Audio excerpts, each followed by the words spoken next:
Radio उड़ान की updates लेने के लिए इस चैनल को सब्सक्राइब कीजिए और इस वीडियो को ज्यादा से ज्यादा लाइक कीजिए और शेयर कीजिए। For more info log on to www.radioudan.com। क्या आपके बच्चे को बोलने में कठिनाई होती है? बोलते समय आंख से आंख मिला के बात नहीं कर पाता है या फिर अपनी उम्र के अन्य बच्चों से घुल मिल नहीं पाता है, तो ये ऑटिज्म के शुरुआती लक्षण हो सकते हैं। नई दिशा ऑटिज्म से प्रभावित बच्चों के परिवारों के लिए मुफ्त हेल्पलाइन सेवाएं प्रदान करती है। सहायता और अधिक जानकारी प्राप्त करने के लिए इस नंबर पर यानी 844-844-8996 पर कॉल या व्हाट्सएप करें। नई दिशा किसी भी परिवार को पीछे न छोड़े। अरे गणेश, तुमने यूनियन बैंक से ब्रेल डेबिट कार्ड ले लिया है ना? क्या मजाक करते हो भैया, अंधा हूं मैं, क्या डेबिट कार्ड चलाऊंगा। अरे भाई, यूनियन बैंक आप जैसे ग्राहकों के लिए लेकर आया है यूनियन स्पर्श ब्रेल डेबिट कार्ड। वो क्या है? इस कार्ड में उभरे हुए ब्रेल डॉट्स के कारण इसका परिचालन बहुत ही आसान है और कार्ड में चिप के विपरीत हिस्से में एक गोलाकार नॉच है, जिससे ग्राहकों को अपने कार्ड की सही पहचान एवं उसके सही प्रयोग में मदद मिलेगी। अच्छा, इतना ही नहीं, यह एक नेशनल कॉमन मोबिलिटी कार्ड है, जिससे संपर्क रहित लेन देन भी किया जा सकता है और कम राशि के लेन देन के लिए बिना पिन के क्यू स्पार्क से टैप करो और भुगतान हो गया समझो। वो सब तो ठीक है भैया, पर मैंने सुना है कि डेबिट कार्ड से बहुत कम पैसे निकाल सकते हैं। इस स्कीम के तहत बैंक दे रही है रुपए प्लैटिनम कार्ड, जिसकी कैश विड्रॉल लिमिट 75,000 और शॉपिंग लिमिट 1.5 लाख रुपया है। ये तो बहुत बढ़िया कार्ड है। इस पे और क्या सुविधा है? इस कार्ड के साथ प्राइमरी होल्डर को 2 लाख एवं एड ऑन होल्डर को 1 लाख का दुर्घटना मृत्यु बीमा मिलता है और अगर हवाई दुर्घटना हो तो प्राइमरी होल्डर को 5 लाख का बीमा कवर दिया जाएगा। साथ ही साथ डोमेस्टिक और इंटरनेशनल एयरपोर्ट पर इस कार्ड द्वारा महज 2 रुपए में लॉन्च एक्सेस भी किया जा सकता है। सबसे खास बात यह है कि वर्तमान में ये कार्ड पहले साल के लिए निःशुल्क जारी किया जा रहा है। क्या बात करते हो? हाँ, आज ही जाके यूनियन बैंक से यूनियन स्पर्श ब्रेल डेबिट कार्ड ले लो। जरूर भैया, ये तो वाकई अच्छा कार्ड है। मैं आज ही ये कार्ड ले लेता हूँ। यूनियन बैंक की यह पहल हमारे लिए एक नया उजाला लेके आई है। अरे, यूनियन बैंक का तो नारा ही है, अच्छे लोग अच्छा बैंक। अभी आप सुन रहे थे यूनियन पॉडकास्ट। अगली कड़ी में फिर हाजिर होंगे एक नए पॉडकास्ट के साथ। तब तक के लिए नमस्कार। या दोस्तों नमस्कार, मैं Danish Mahajan. Banking on the blind series लेके हम हर बार आते हैं और इस बार भी हम हाजिर हो चुके हैं। बहुत बहुत स्वागत आप लोगों का। जैसा कि आप जानते हैं कि पिछली बार हमने बात की थी बीबीबा वेबसाइट पे जाके आप फाइल क्रिएट कैसे कर सकते हैं, तो इस बार हमने सोचा कि एक बार फिर से, इससे पहले कि हम जो ब्लाइंड बैंकर्स के इश्यूज हैं, जहाँ ब्लाइंड कस्टमर के इश्यूज हैं, उस पे बात करें। एक बार जो नए लोग जुड़े हैं, बहुत सारे लोगों की रिक्वेस्ट आई कि बीबीबा पे हम फाइल क्रिएट तो कर लें, लेकिन बीबीबा है क्या, वो काम क्या करती है, हमें डिटेल्ड इंफॉर्मेशन उसके बारे में बताओ। तो पहले तो हमने यही सोचा था कि हम क्योंकि हमारा जो मकसद है वो ब्लाइंड बैंकर के इश्यूज को सॉल्व करना है, तो हमने सोचा कि उस सीरीज को शुरू करते हैं। लेकिन जब आप लोगों की बहुत सारी रिक्वेस्ट आई कि आप पहले बेसिक्स जानना चाहते हैं कि आपको बेनिफिट क्या है बीबीबा से जुड़ने का, क्यों आपको जुड़ना चाहिए और क्या काम करती है और क्या एक्सपेक्टेशन आप होनी चाहिए बीबीबा से, तो उस पे हमने सोचा कि एक शो करते हैं। फिर अगले जो हमारे एपिसोड्स होंगे उस पे हम पर्टिकुलरली आप लोगों से सजेशन भी मांगेंगे और आप हमें कमेंट करके भी शो के अंदर बता सकते हैं कि किस तरह के इश्यूज पर आप हमें चाहते हैं कि हम बात करें बैंकिंग इंडस्ट्री से रिलेटेड। तो बहरहाल, जैसा कि मैंने कहा, आज बीबीबा के बारे में हम थोड़ा और डिटेल में जानेंगे। 2 खास मेहमान हमारे साथ, हिमांशु साहू जी, जनरल सेक्रेटरी बीबीबा और इंडियन बैंक में सीनियर मैनेजर काम कर रहे हैं, और साथ ही साथ हमारे साथ राजेश असुदानी साहब है, प्रेसिडेंट बीबीबा, और वो एजीएम है आरबीआई में। तो आप दोनों का बहुत बहुत स्वागत। धन्यवाद दानिश भाई, और रेडियो उड़ान के सभी श्रोताओं को मेरा बहुत नमस्कार। और भाई, आप लोग सुन रहे हैं हमें और सुनते रहें और बीबीबा के बारे में, और जैसा कि दानिश जी ने अभी अभी कहा कि ब्लाइंड जो बैंक में अंदर हैं या बैंक में बाहर हैं, मतलब बैंक के जो एम्प्लॉई हैं या जो कस्टमर भी हैं, उनके बारे में भी हम आगे भी बहुत बातचीत करेंगे अलग अलग मसलों को लेके। पर आज हिमांशु जी हमारे साथ हैं। हिमांशु साहू जी जनरल सेक्रेटरी हैं विबी वाकेफ। तो हिमांशु जी नमस्कार। नमस्कार सर। नमस्कार दानिश भाई। रेडियो उड़ान के सभी श्रोताओं को प्यार भरा नमस्कार। और इसी तरह हम आगे भी आते रहेंगे, आपके साथ जुड़ते रहेंगे रेडियो उड़ान के माध्यम से, ये हमारा भरोसा है आपको। और सारे वो इश्यूज पे भी हम लोग बात करेंगे जो इश्यूज आपको थॉर्नी लगते हैं, जो आपको परेशान करते हैं, जो इधर या तो कस्टमर के तौर पे या फिर बैंकर के तौर पे, बैंक एम्प्लॉय के तौर पे। प्राइमरली हम बैंक एम्प्लॉयज का संगठन है, लेकिन संग में हम कस्टमर्स के ऊपर भी ध्यान देते हैं कि उनके लिए जो इश्यूज है, जो सर्कुलर्स वगैरह है, वो प्रॉपरली सभी जगहों तक पहुंचे। तो इस विषय पे तो डेफिनेटली अगले एपिसोड्स वगैरह में हम बातें करेंगे। और चूंकि बहुत सारे हमारे साथियों का ये जानना था, क्योंकि बहुत सारे लोग कम्युनिटी में तो हैं, लेकिन समहाउ कम्युनिकेशन और मेन स्ट्रीम जो डिजिटल मीडिया है और या फिर जो भी प्रमोशनल एक्टिविटीज होते हैं कहीं पे भी, उसमें भी वो शायद शामिल नहीं हो पाते हैं। जैसे कोई कॉन्फ्रेंस हो गया, सेमिनार्स हो गया, वहाँ उन्हें जानने समझने का मौका मिलता है, तो शायद वो अटेंड नहीं कर पाते। वैसे श्रोताओं के लिए अपने घर में बैठे बैठे ही ये जानने का आज एक सुनहरा मौका है कि विविवा क्या है एंड व्हाट विविवा इज डूइंग। विविवा क्या कर रहा है अपने सृजन के बाद से, और आगे का हमारा प्लान क्या है। राइट। असदानी साहब, सबसे पहले हमें ये बताएं कि विविवा की जो क्रिएशन हुई, जो एस्टेब्लिश किया आपने, उससे पहले भी कुछ ऑर्गेनाइजेशंस बैंकिंग को लेके काम कर रही थी, और कुछ हमारी जो नेशनल ऑर्गेनाइजेशंस है उसके ऊपर काफी दारोमदार था। तो क्या ऐसा हुआ कि आप लोगों को लगा कि हमें विविवा को एस्टेब्लिश करना है, और किस तरह का थॉट प्रोसेस था, क्यों इम्पोर्टेंट लगा कि आपको अब समय है कि हमें इसको एस्टेब्लिश करना चाहिए? एक और चीज ऐड कर दूं मैं आपके बोलने से पहले कि बैंक में यूनियन भी होती है, हर बैंक की अपनी यूनियन है। और मैंने देखा कि आजकल डिसेबल्ड लोग भी काफी एक्टिवली पार्टिसिपेट कर रहे हैं मेन स्ट्रीम यूनियन में भी। उन सबके होते हुए विविवा की जरूरत क्यों? जी दानिश जी, बहुत अच्छे दोनों प्रश्न आपने किए हैं। बहुत अच्छा सवाल है ये, और मैं चाहूंगा कि यहीं से बिल्कुल शुरुआत हो।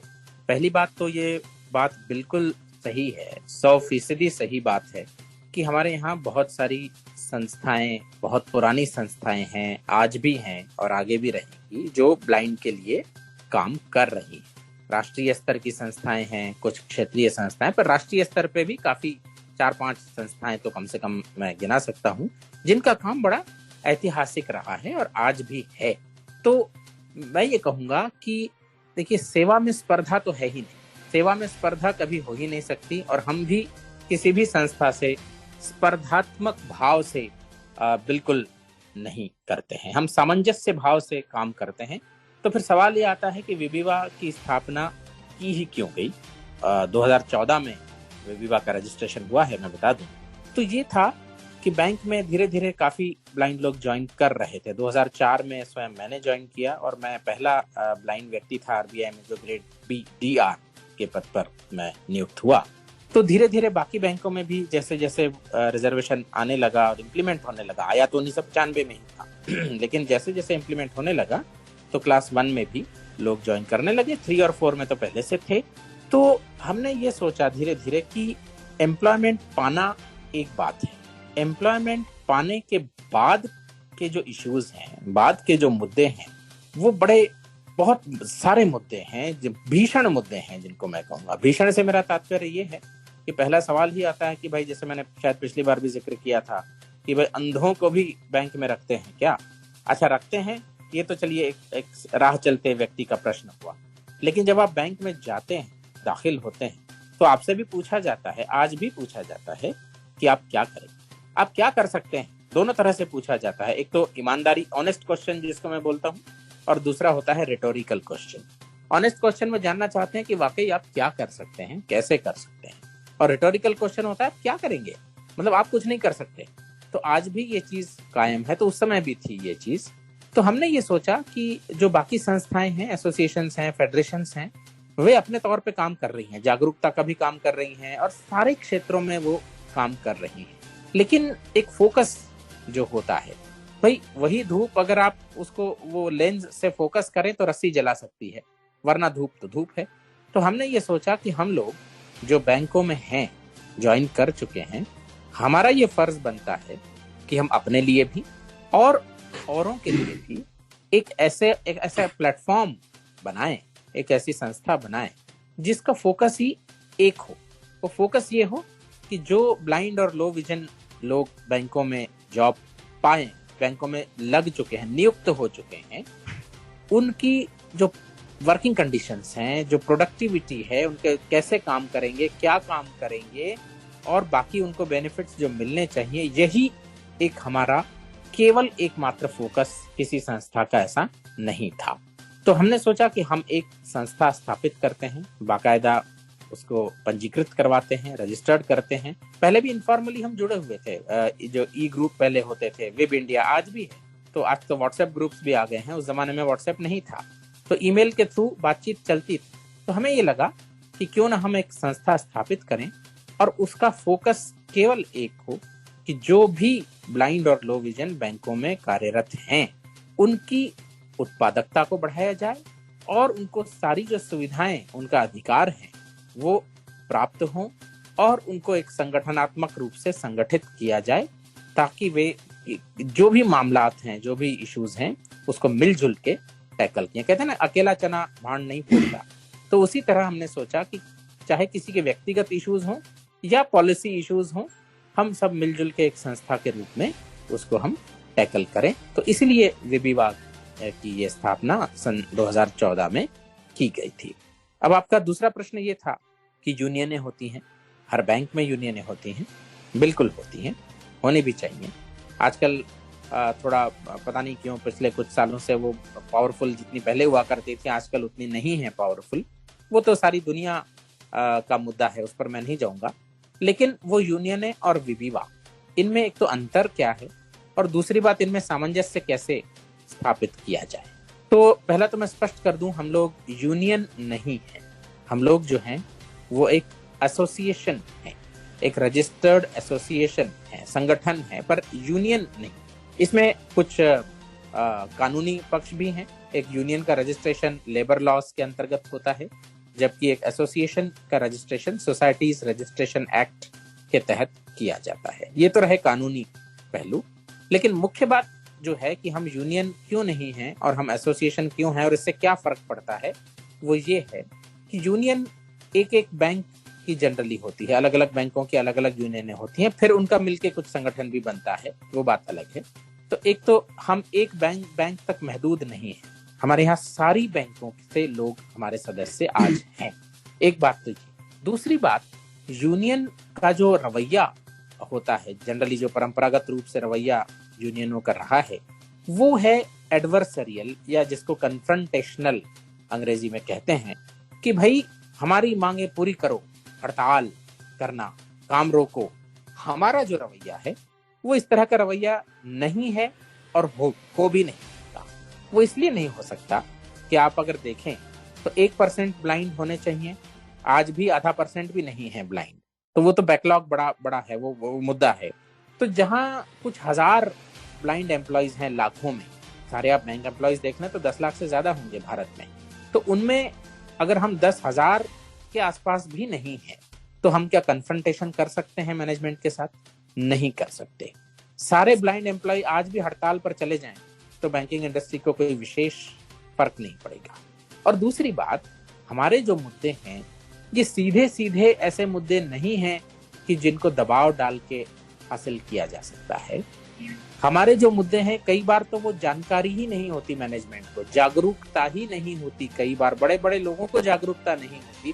मैं तो ये भी कहूंगा कि हम में से ही कुछ लोगों को जागरूकता नहीं होती कि हम कैसे काम कर सकते हैं। जैसे असिस्टिव टेक्नोलॉजी है, सारे लोगों को नहीं आती है, लोग इस्तेमाल करना नहीं चाहते, कॉम्प्लिकेटेड लगती है।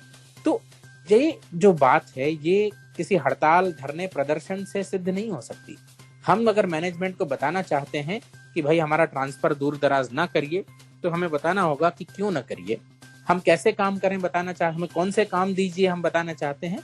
तो ये हम एसोसिएशन के तौर पे भली भांति कर सकते हैं, ना कि यूनियन के तौर से।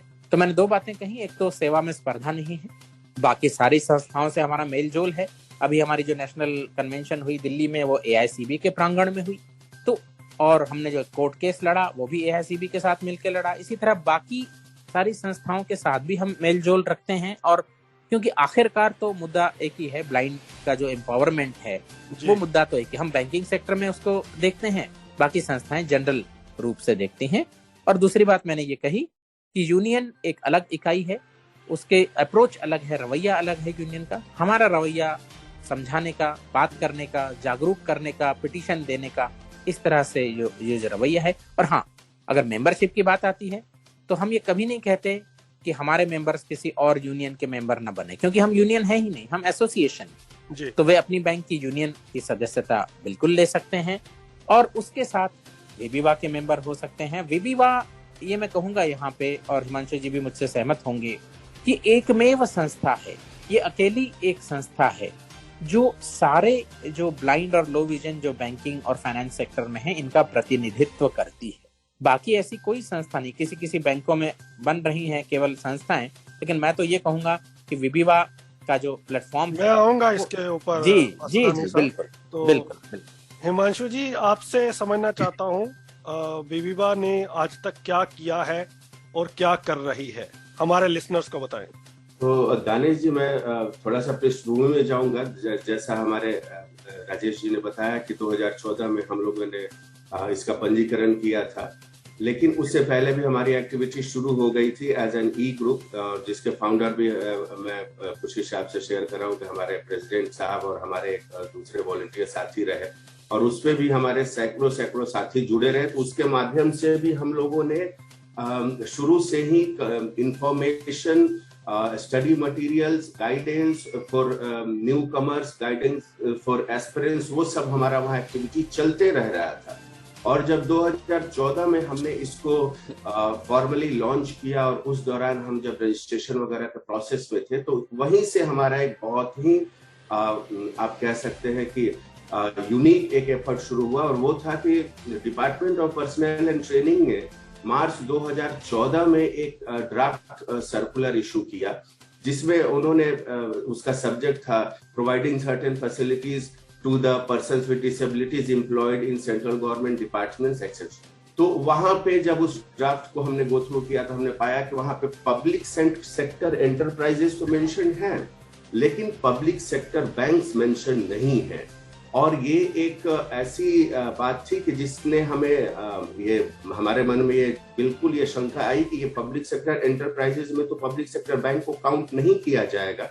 तो हमने तुरंत इसको अप्रोच किया DOPT से। मैंने खुद वहां के अंडर सेक्रेटरी साहब से बात की, बार बात की, और उनको फैक्स करके जो हमारे सजेशंस थे, जो हमारे ये थे, हमारी टीम ने बहुत ही फास्ट इस पे काम किया, और लास्ट के 2-3 दिन ही बचे थे उसमें हमने उन्हें दिया। और वही पहला आप कह सकते हैं स्टार्टिंग पॉइंट था पिछले 8-9 सालों के विविवा के करियर में, जिसने एक बहुत ही बड़ी सफलता भी हासिल की, और उससे हमारे ब्लाइंड साथियों के जीवन में आमूल-चूल परिवर्तन भी आया। उस सर्कुलर को DOPT ने डिपार्टमेंट ऑफ फाइनेंशियल सर्विसेज को भी मार्क करके भेजा, और उसमें पब्लिक सेक्टर बैंक्स भी मेंशन किया। और फर्दर वहां जाने के बाद भी लगभग 6-8 महीने तक DOPT के बाद DFS ने उसको रोक के रखा, उसको भी हमने बहुत विग्रसली फॉलो अप किया, और फाइनली नवंबर में हमने वहां से इशू कराया, और ये all public sector banks, NABARD और सभी जगहों पे RRBs को भी गए, सो दैट, और उसमें बहुत ही आमूल-चूल परिवर्तन के संकेत थे दानिश जी।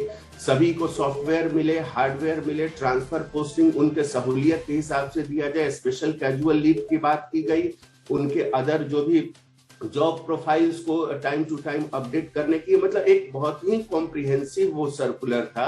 इसमें एक्सक्लूसिवली बैंकों के रिगार्डिंग हमारे 2-3 पॉइंट्स भी वहां डाले गए, जो कि आज भी एग्जिस्टिंग है। और उसी के बाद ऑल बैंक्स ने जॉस सॉफ्टवेयर को ऑफिशियली सभी अपने ब्लाइंड लोगों को देना शुरू किया। हालांकि इम्प्लीमेंटेशन पार्ट में भी बहुत सारे बैंकों में देरी रही, आज भी है कि डाउन द लाइन जो अंतिम पायदान पे लोग खड़े हैं, शायद बहुत सारे बैंकों में वहां तक अभी भी नहीं पहुंच पाई है बहुत सारी फैसिलिटीज। लेकिन यही हमारा प्रयास है कि अब उस सर्कुलर का फुल इम्प्लीमेंटेशन हो। ये अब तो ये मैं यहाँ एक चीज कहूंगा हिमांशु जी, आपने बिल्कुल पहले एक्शन की बात की, विविवा का जो सबसे पहला कार्य था, और मैं सबसे लेटेस्ट एक्शन की भी बात करूंगा, क्योंकि हमारे यहाँ समस्या यही है, एक डिपार्टमेंट जब सर्कुलर इशू करता है तो वो ऑटोमेटिकली परकोलेट नहीं होता है, और जब तक वो परकोलेट नहीं होता है, जैसे बैंकों की बात करूं, जब तक मिनिस्ट्री ऑफ फाइनेंस कुछ इशू नहीं करेगा तब तक बैंकें वो अमल में नहीं लाती। तो हमारा ये सदैव प्रयास रहता है एक एसोसिएशन के नाते कि हम ये ना होने दें। जैसे अभी हिमांशु जी ने आपको बताया विस्तार में, तो अभी क्या हुआ, रिजर्वेशन इन प्रमोशन की लड़ाई हम सबको मालूम है, विविवा ने भी लड़ी, सब संस्थाओं ने मिलकर लड़ी। 17 मई को, पिछले साल 17 मई को डीओपीटी ने सर्कुलर भी इशू किया है कि जहां रिजर्वेशन इन प्रमोशन क्लास 2 और क्लास 1 की एंट्री लेवल तक भी रहेगा। आज तक मिनिस्ट्री ऑफ फाइनेंस ने वो सर्कुलर इशू नहीं किया है बैंकों को, साल भर होने को आया। तो हमने ये मुद्दा उठाया है, अभी ताजा रिप्रेजेंटेशन गया है मिनिस्ट्री ऑफ फाइनेंस को कि आप साल भर इस मुद्दे को लिए क्यों खड़े हैं, और बैंकें अभी तक इंप्लीमेंट नहीं कर रही, क्योंकि उनका सीधा आर्गुमेंट ये रहेगा कि भाई वित्त मंत्रालय ने तो हमें नहीं दिया है सर्कुलर, डीओपीटी से हम थोड़ी बंधे हैं। तो ये सबसे लेटेस्ट एक्टिविटी विविवा की, तो पहली से लेटेस्ट। अब इस पे बीच में क्या क्या हुआ, अब इस पर बातचीत होगी। तो उसके बाद हमने जो हमने डिसाइड किया कि, और ये ऑब्वियस है कि ये सबसे बड़ा अस्त्र है हमारे पास कि हम जितना अपने आप को एडुकेट करेंगे, अपडेट रखेंगे, तो इसके लिए भी विविवा ने इमीडिएटली अपना व्हाट्सएप चैनल वगैरह क्रिएट किया, और भी वेबिनार्स वगैरह के थ्रू हमने स्टार्ट किया, ग्रुप से बात करना शुरू किया, सबको time to time certain issues पे हमने एडुकेट करना शुरू किया। साइमल्टेनियसली, जैसा कि स्टार्टिंग में हमारे प्रेसिडेंट साहब ने बताया कि जो यूनियन और ये का, तो हमने वहां पे भी एक समन्वय वाली स्थिति पैदा करने की कोशिश की, और यूनियन से भी हमने अप्रोच करना शुरू किया, मैनेजमेंट्स को हमने लिखना शुरू किया कि हमारा ऑर्गेनाइजेशन ये है, हमने ये किया, उनको सजेशन, जैसे जॉब प्रोफाइल्स जो हमने विविवा ने क्रिएट किया बहुत ही एक्सटेंसिव, उसको हमने ऑल बैंक्स के एमडीज के पास, सारे एचआरस के पास, मिनिस्ट्रीज के पास सर्कुलेट किया, अपने वेबसाइट पे भी हमने उसे अपडेट किया। वेबसाइट हमारा आज भी www.viviva.org जो है, वहां पे आपको जेआईबी सीआईबी के काफी पहले से हमारे मटेरियल्स वगैरह अपडेट करने शुरू किए, सो दैट लोग एक्टिव बने, लोग अप टू डेट हो। तो एक बहुत ही जाइगेंटिक टास्क हमने स्टार्ट किया, और ये कि हम अपने वेबसाइट पे हमने पूरा उसको नए तरीके से सारे जो सर्वे के काइंड ऑफ जो भी ये था सिस्टम था, उसको हमने डेवलप कराया। संग में हमने सारे लोगों को प्रेरित किया कि आप प्रोफाइल क्रिएट करें, और उस वक्त लगभग 500 से ज्यादा, मैं 2015-2016 की बात कर रहा हूँ दानिश भाई, तो वहां 500 से ज्यादा लोगों ने अपना एक्सपीरियंस शेयर किया। सारे पब्लिक सेक्टर बैंकों और अदर फाइनेंशियल इंस्टीट्यूशंस वगैरह से हमने लगभग 40 से 45 क्वेश्चंस ऑल बैंक से थ्रू आरटीआई हमने कलेक्ट किया। दोनों के बीच में क्या डिफरेंसेज है, आरटीआई के थ्रू मैनेजमेंट हमें क्या बता रहा है, और लाइव एक्सपीरियंस उस बैंक के एम्प्लॉइज का, फाइनेंशियल इंस्टीट्यूशन के एम्प्लॉइज का क्या कह रहा है, उन दोनों के बीच के जो ग्लेरिंग डिफरेंसेस थे उसको हमने उजागर किया, जिसको हमने नॉन इम्प्लीमेंटेशन का पार्ट दिया। उसके संग में विविवा के अभी तक के एक्सपीरियंस, हमारे जो भी साथियों के जो भी सुझाव थे, उसके संग में हमने प्रॉपर एक सजेशन का पूरा एक ये बना के और मिनिस्ट्रीज और डिपार्टमेंट्स को हमने शेयर किया, जो कि डीओपीटी में state minister doctor Jitendra Singh जो प्राइम मिनिस्टर ऑफिस में है, 2016 में हम उनसे मिले।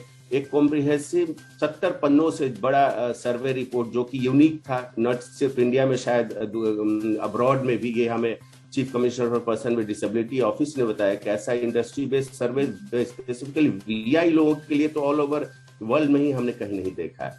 वहां से हमें आश्वासन मिला, और मिनिस्टर साहब ने ये कहा कि हम इससे फर्दर ऑल बैंकों को बोलेंगे इम्प्लीमेंटेशन पार्ट करने का, एमएसजेई, सीसीपीडी, ये सभी जगह से हमें आश्वासन मिला, और उसके बाद गति में तेजी भी आई इम्प्लीमेंटेशन का। तो ये रहा इम्प्लीमेंटेशन वाला पार्ट। ये जो चीज थी बड़ी यूनिक थी, ये एक रिपोर्ट था। रिपोर्ट जैसे 4 स्तंभ थे उसके, एक तो सर्वे था, ऑल इंडिया सर्वे, जिसमें सैंपल साइज 25% था, क्योंकि उस समय 2-2.5 हजार से ज्यादा ब्लाइंड एम्प्लॉइज नहीं थे पूरी बैंकिंग इंडस्ट्री में। तो हमने देखा लगभग 25% सैंपल साइज, ये बहुत अच्छा सैंपल साइज होता है, किसी भी सर्वे के लिए, किसी भी क्षेत्र में अगर आप देखें। उसके बाद आरटीआई से जो आंसर्स मिलाए बैंकों से, फिर जो बात हमारे सजेशंस जो थे, लीगल प्रोविजंस जो थे, ताकि जो इम्प्लीमेंटेशन गैप जिसको कहा गया, जो हमने कहा, और फाइनली जो हमारे सजेशंस थे। इस तरह 4 स्तंभ थे इस रिपोर्ट के, और ये पूरी सरकार को जो सौंपी गई, ये अपनी तरह का एक पहला एफर्ट था और काफी मेहनत वाला एफर्ट था। और हम ये चाहते हैं कि ये एफर्ट हर साल या 2 साल में फिर से हम करते रहें, और उसी के लिए हमने जो प्रोफाइल सेक्शन बनाया है, चाहे आप मेंबर हों या ना भी बनना चाहें या बनना भी चाहें, पर प्रोफाइल जरूर क्रिएट करें और उसको अपडेट करें, ताकि रियल टाइम डाटा जो है वो मिलता रहेगा, और किसी का नाम वाम लिए बिना उसको टोटली क्यूमुलेटिवली हम फिर रिपोर्ट जनरेट करें साल में या 2 साल में, ताकि वो कंटिन्यूअस एक एफर्ट चलता रहे कि जो प्रोविजंस हैं लॉ में वो कम से कम अमल में तो आए। तो ये इसका उद्देश्य था जी। और वो रिपोर्ट आज भी हमारे वेबसाइट पे देखी जा सकती है, पढ़ी जा सकती है, वो बिल्कुल उपलब्ध है। और इस तरह की रिपोर्टें आगे भी हम बिल्कुल बनाते रहेंगे और सबमिट करते रहेंगे गवर्नमेंट को। बिल्कुल। 2-3 बातें और विभिवा ने जो की हैं, एक तो हम कॉन्फ्रेंसेस छोटी बड़ी करते रहते हैं, दिल्ली, हैदराबाद की हैं, पूना की हैं, चेन्नई की हैं, मिलते रहते हैं हमारे बैंकर साथियों से हम लोग अलग अलग जगह पे, नागपुर में, बम्बई में। और इसके अलावा एजुकेशनल तो हमने कह ही दिया है। जॉब प्रोफाइल जो एक लिस्ट बनाई है विभिवा ने, जो वेबसाइट पर भी है, कि सवाल पहला यहीं से शुरुआत हुई थी कि आप करेंगे क्या बैंक में। तो हमने सोचा, हम बात कर रहे हैं, इतने सारे मेंबर्स हैं हमारे या नॉन मेंबर्स भी हमसे जो भी जुड़े हैं, सारे जो ब्लाइंड बैंकर्स हैं, जो बैंक में काम करते हैं ब्लाइंड लोग, तो हमने उनसे पूछा और आप क्या करते हैं, कैसे करते हैं और आगे क्या कर सकते हैं। तो एक पूरी लिस्ट आज भी मौजूद है हमारे वेबसाइट पे, जहां काफी सारे आपको जॉब प्रोफाइल्स मिल जाएंगे, हर स्केल पे जॉब प्रोफाइल्स मिल जाएंगे। तो पहला काम ज्वाइन करने के बाद अगर कोई व्यक्ति ये भी करे कि वो लिस्ट अपने मैनेजर को दिखा दे या लिंक शेयर कर दे कि यहाँ एक संस्थान ने लिस्ट बनाई है कि ब्लाइंड व्यक्ति क्या क्या कर रहे हैं, क्या क्या कर सकते हैं की बात नहीं है, वो ऑलरेडी कर रहे हैं क्या क्या। तो ये एक बड़ा पॉजिटिव इम्पैक्ट इससे होता है। तो मेरे ख्याल से विभिवा का एक ये भी बहुत बड़ा एक काम है जो हमारे सब साथियों तक पहुंचना चाहिए। और इसके अलावा स्पेशल कन्वीनियंस अलाउंस की बात आती है, उसके लिए दिल्ली हाई कोर्ट में हमने जीत हासिल की, फिर IBA में हमने बात की, और अभी भी वो मिनिस्ट्री के पास मुद्दा पेंडिंग है कि जो केवल 400 रुपए मिलता है स्पेशल कन्वीनियंस अलाउंस, वो बढ़ाया जाए, एक रीजनेबल अमाउंट होना चाहिए, और हर सेटलमेंट जैसे होता है उसमें वो रिवाइज भी होना चाहिए, अपने आप भी बढ़ना चाहिए हर सेटलमेंट के साथ। ये भी एक मुद्दा है। यहाँ एक जोड़ना चाहेंगे दानिश भाई एक चीज अपने श्रोताओं के लिए, कि हमें फाइनेंस मिनिस्ट्री से आश्वासन भी मिला है और MSJE से भी इस संदर्भ में ऑफिस मेमोरेंडम इशू किया गया है हमारे बिहाफ पे, और deputy secretary finance ministry DFS को ऑफिस मेमोरेंडम दिया गया है कि इस मैटर को जल्द से जल्द डिस्पोज किया जाए with due respect to our representation. तो ये सब अभी लेटेस्ट इसमें डेवलपमेंट है, और हम आशा करते हैं कि बहुत कम समय में ही ये इंक्रीज भी हो जाएगा स्पेशल कन्वेंस जो है। कई सारी एक्टिविटीज हैं जो एक्चुअली हमारे वेबसाइट पे लिंक है, व्हाट विभिवा इज डूइंग, तो वहां पे अगर कोई जाए तो ये सारी और अन्य भी एक्टिविटीज वहां पे पढ़ने को मिलेंगी, और जिस तरह से हम लोग कटिबद्ध हैं ये सब करने के लिए। राइट। बैंकिंग एक बड़ा सेक्टर है विजुअली इम्पेयर्ड के प्रोस्पेक्टिव से, और एक मेन स्ट्रीम ऑर्गेनाइजेशन का होना, एक ऐसी ऑर्गेनाइजेशन का होना जो विजुअली इम्पेयर्ड के लिए काम करे, अपने आप में ये एक बड़ी चीज है और बहुत इम्पोर्टेंट है, और इसमें कोई शक नहीं है कि आप लोग बहुत काम कर रहे हैं। कुछ सवाल है लोगों ने भेजे, मैं चाहता हूँ कि उस पर क्लैरिटी आए, क्योंकि वो भी आना बहुत जरूरी है। पहला सवाल ये है कि जैसा आपने अपने इनिशियल रिमार्क्स में कहा कि हम पूरे ब्लाइंड बैंकर्स को रिप्रेजेंट करते हैं, बहुत सारे लोगों का ये कहना है कि ऐसी ग्राउंड पे रियलिटी नहीं है। उसके 3-4 कारण है। नंबर 1 कि आज तक आपने रूरल बैंकों को लेके कोई काम नहीं किया, आप उन्हें कंसीडर ही नहीं करते हैं, ना ही रूरल बैंक जज कोई जो छोटा बैंक है उसकी रिप्रेजेंटेशन आपकी टीम में है। दूसरी चीज, फीमेल रिप्रेजेंटेशन आपकी ऑर्गेनाइजेशन में बहुत कम है। तीसरी चीज कि जैसे आपने कहा कि ब्लाइंड बैंकर्स को आप रिप्रेजेंट करते हैं, आपकी मेंबरशिप का डेटा भी ये रिफ्लेक्ट नहीं करता कि आप पूरे ब्लाइंड बैंकर्स को रिप्रेजेंट कर रहे हैं। आपकी जो मेंबरशिप है वो 20 से 25% तक ही लिमिटेड है as compared to blind bankers are working in the bank. पहले तो दानिश जी मैं थोड़ा टर्मिनोलॉजी ठीक करूं, हम कहें ब्लाइंड बैंक एम्प्लॉइज, ये ज्यादा उचित होगा। बिल्कुल। कानूनी रूप से बैंकर शब्द का प्रयोग केवल बैंकिंग संस्थाएं ही कर सकती हैं, तो ब्लाइंड बैंक एम्प्लॉइज करना चाहेंगे दानिश भाई कि जब हम ब्लाइंड बैंक एम्प्लॉइज बोलते हैं तो ये सिर्फ एक बोलचाल के कन्वीनियंस के लिए करते हैं। अदरवाइज हमारा जो संस्था है ये फाइनेंस सेक्टर और इंश्योरेंस सेक्टर के भी साथियों को अपने संग लेके चलता है। फाइनेंस में RBI, NABARD, SEBI, EXIM bank के सारे बैंक्स और डिफरेंट ऑर्गेनाइजेशंस आते हैं, तो हम उन्हें भी लेके चलते हैं। ये एक क्लैरिफिकेशन हमारी तरफ से प्लीज आपकी। बिल्कुल बिल्कुल जी। अब आते हैं मुद्दों पर जो आपने उठाए हैं, तीनों मुद्दे। बिल्कुल, पहले तो मैं आरआरबी की बात करूं, रीजनल रूरल बैंक्स। ये बात आपकी कुछ हद तक सही है कि कुछ साल पहले, कुछ वर्ष विशेष ध्यान नहीं दिया जा सका आरआरबीज पर अब ऐसी स्थिति नहीं है, क्योंकि अब हम आरआरबीज के, पहले तो आरआरबीज में ब्लाइंड एम्प्लॉइज ही बहुत कम थे। अभी मतलब ये कहूँ कि 8-10 साल से ही उन्होंने रिक्रूटमेंट शुरू की हैं, और अभी हमारे एग्जीक्यूटिव कमेटी में भी आरआरबी के एक सदस्य हैं। हमारी जो ईसी मेंबर्स हैं उसमें एक आरआरबी के सदस्य ड्यूली वी हैव इंडक्टेड, तो वो वो भी जम्मू एंड कश्मीर से। देखिए कितना दूर दराज से, आप प्रतिनिधित्व की बात कर रहे हैं, तो वो जम्मू एंड कश्मीर से हमारे साथ हैं और एग्जीक्यूटिव कमेटी में हैं। और हमने एक वेबिनार भी लिया जो पिछले ही महीने लिया गया, फरवरी में लिया गया, और काफी तादाद में आरआरबी के हमारे भाई बहन उसमें शरीक हुए। अपने मुद्दे उन्होंने हमारे समक्ष रखे और हमने एक रिप्रेजेंटेशन पहले मुद्दे पर सारे आरआरबीज को प्रेषित भी कर दिया है। वो पहला मुद्दा आप जानना चाहेंगे क्या है, और वो बड़ा ज्वलंत मुद्दा है, वो है रिजर्वेशन इन प्रमोशन, जो कि बहुत सारे लोगों को स्टैग्नेट किए हुए है। 10-10 साल, 12-12 साल से भी जो नियुक्त हुए हैं आरआरबीज में, वो जहां के तहां स्टेलमेट में खड़े हैं आज भी। तो हमने ये सोचा है, ये निर्णय लिया है कि एक एक मुद्दे को लेके हम न सिर्फ आरआरबीज को लिखेंगे, क्योंकि आरआरबीज, देखिए आरआरबीज की जो बनावट है वो 3 ट्राइपार्टीट होती है। एक उनका स्पॉन्सरिंग बैंक होता है जो पब्लिक सेक्टर बैंक होता है, फिर स्टेट गवर्नमेंट और सेंट्रल गवर्नमेंट भी उसमें शरीक होते हैं, तो हम इनको भी लिखेंगे। मान लीजिए जो स्पॉन्सरिंग बैंक है वो तो हमारे प्राइमरी फोकस पे थे। प्राइमरी फोकस में इसलिए कह रहा हूँ कि आरआरबीज अब आरआरबीज भी आ गए हैं फोकस में, बिल्कुल आ गए हैं। तो हम स्पॉन्सरिंग बैंक से ये कह सकते हैं कि आप जब अपने यहाँ ये सारी सुविधाएं दे रहे हो, सुविधाओं से मेरा मतलब है असिस्टिव टेक्नोलॉजी, सुविधाएं नहीं कहना चाहिए इनको, ये अधिकार है हमारे। तो आप अपने यहाँ जब ये सारी चीजें मुहैया करवा रहे हैं तो आरआरबीज में क्यों नहीं? आपकी जो मातहत आरआरबी है, आपकी जो आरआरबी है जिसके लिए आप स्पॉन्सरिंग बैंक हो, उसमें ये हालत ब्लाइंड और लो विजन की, जबकि आपके यहाँ तो ठीक ठाक हालत है।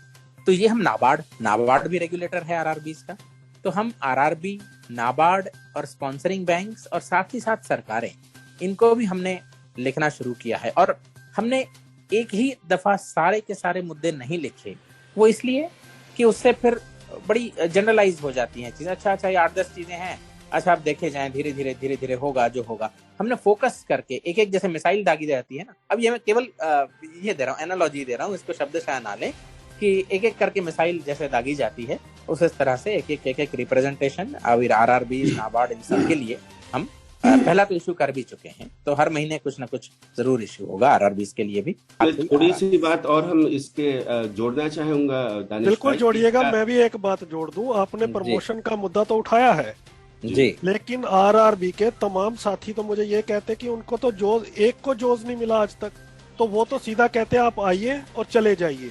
तो जब काम ही नहीं होगा, प्रमोशन तो बड़ी दूर की बात है।